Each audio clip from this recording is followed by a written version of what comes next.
بسم اللہ الرحمن الرحیم۔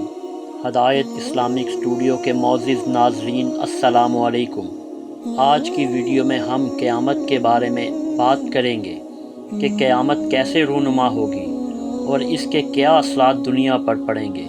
تو آج کی ویڈیو شروع کرنے سے پہلے اگر آپ ہمارے چینل پر نئے ہیں تو ویڈیو کو لائک اور چینل کو سبسکرائب لازمی کریں تاکہ ہماری ہر آنے والی ویڈیو آپ تک پہنچتی رہے۔ شکریہ۔ دنیا اپنے ابدی کاموں میں مسلسل چل رہی ہوگی کہ یکدم ایک ہولناک آواز سے سب کچھ ختم ہو جائے گا سوائے اللہ عز و جل کے۔ پھر دوبارہ آواز آئے گی اور ساری کائنات اپنی اپنی قبروں سے نکل کر ننگے جسم ننگے پیر میدان حشر کی طرف دوڑیں گے۔ ہر انسان اپنے اپنے اعمال کے اعتبار سے اٹھے گا۔ ہر ایک کو دو فرشتے پکڑیں گے اور میدان حشر میں لے جائیں گے۔ سب میدان حشر میں پہنچیں گے۔ سورج 1 میل کے فاصلے سے تپش پھینک رہا ہوگا۔ سب لوگ اپنے اپنے اعمال کے اعتبار سے پسینے میں لت پت ہوں گے۔ 50,000 سال کا یہ ایک دن بہت سخت ہوگا۔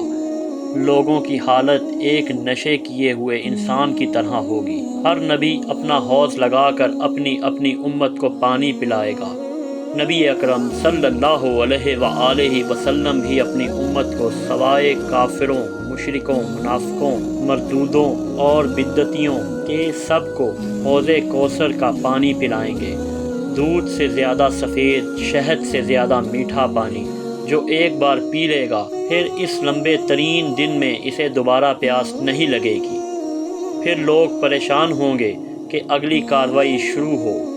سب لوگ مل کر جناب آدم علیہ السلام کے پاس جائیں گے کہ اللہ تعالیٰ سے التجا کیجیے کہ حساب و کتاب شروع ہو اور اس دن کی سختی دور ہو، مگر وہ معذرت کر لیں گے۔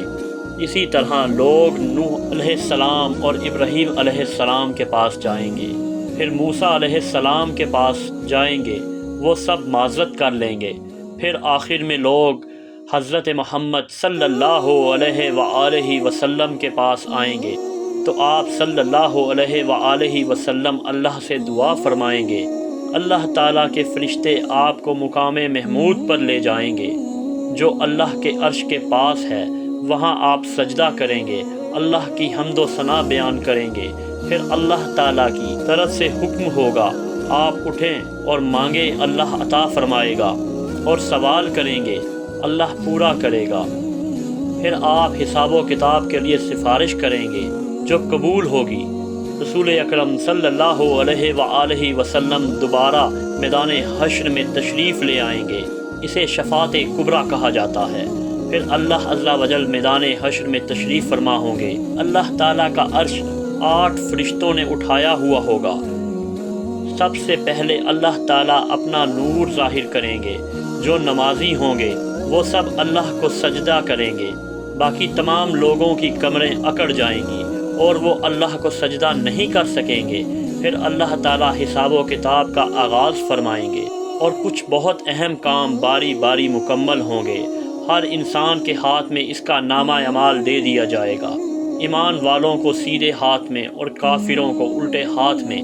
مومنین بہت خوش ہو کر اپنا نامہ اعمال باقی لوگوں کو دکھائیں گے، جبکہ کافر پریشان ہو کر کہیں گے کہ کاش ہمیں یہ نامہ اعمال نہ دیا جاتا اور ہمارا حساب و کتاب نہ ہوتا۔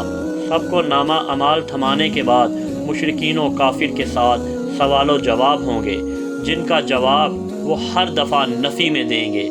اللہ عز و جل کے علاوہ وہ جن جن بتوں، معبودوں، سورج چاند کی پوجا کرتے رہے ہوں گے اس کا اقرار کرنے سے انکار کر دیں گے۔ پھر ان چیزوں کو لایا جائے گا اور وہ اس کی گواہی دیں گے اور اس کے جسم کے اعضاء اس کے خلاف گواہی دیں گے، اور پھر وہ سب افسوس و حیرت کریں گے۔ نیز میدان حشر میں کافی سوال ہوں گے، عمر کے بارے میں، جوانی، رزق، علم کے متعلق۔ اسی طرح حقوق اللہ میں سب سے پہلے نماز اور حقوق العباد میں سب سے پہلے قتل، خون اور جھگڑوں کے بارے میں سوال ہوگا، اور اللہ تعالیٰ کی عدالت میں سب کے ساتھ عدل و انصاف سے فیصلہ کیا جائے گا۔ تمام حجت کے لیے پھر اللہ تعالیٰ سب کے اعمال کو تولیں گے اور ان کو ان کے اعمال کے مطابق جس کا نیکی کی طرف پلڑا بھاری ہوگا اسے جنت الفردوس میں بھیج دیا جائے گا، اور جس کا برائی کی طرف پلڑا بھاری ہوگا اس کو جہنم میں پھینک دیا جائے گا۔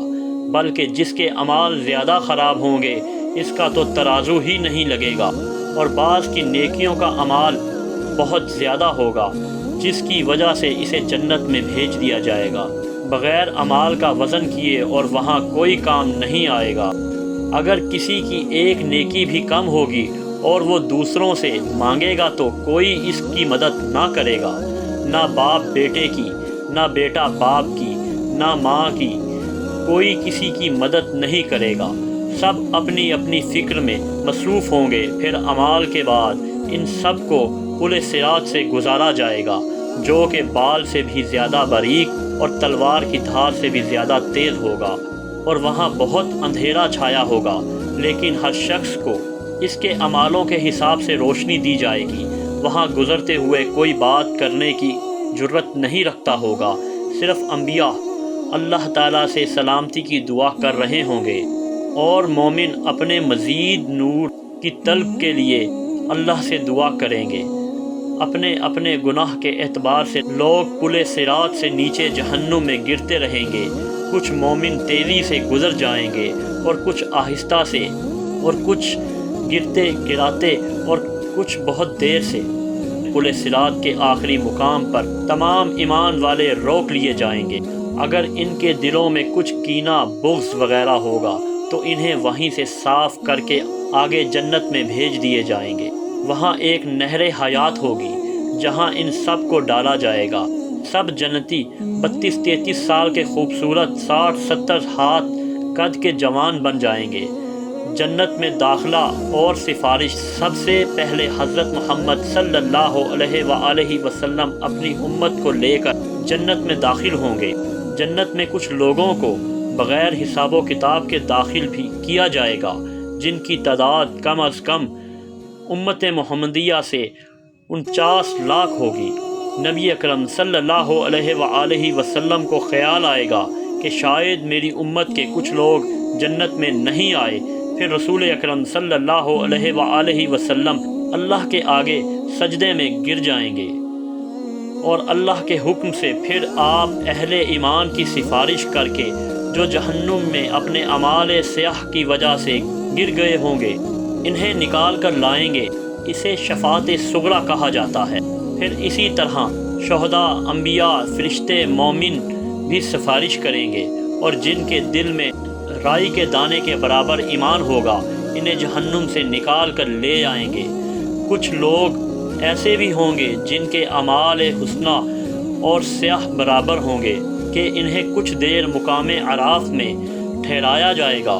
پھر سب کو جنت میں ان کے اعمال کے اعتبار سے محلات، خیمے اور حوریں عنایت کی جائیں گی۔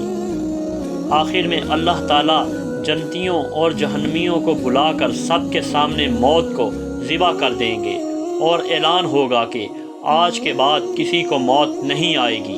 اس وقت سب اہل ایمان جنت میں پہنچ چکے ہوں گے۔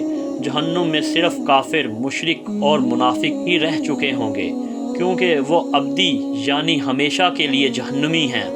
اللہ تعالیٰ تمام مسلمانوں کو جہنم جیسی وحشت ناک اور ہولناک جگہ سے محفوظ فرمائے، اور تمام امت مسلمہ کو بغیر حساب و کتاب کے جنت الفردوس میں اعلیٰ مقام عطا فرمائے، اور قیامت کے دن نبی اکرم صلی اللہ علیہ وآلہ وسلم کی شفاعت نصیب فرمائے، اور اللہ تعالیٰ کے بتائے ہوئے سیدھے رستے پر چلنے کی توفیق عطا فرمائے، اور ہمارا خاتمہ ایمان پر فرمائے۔ آمین یا رب العالمین۔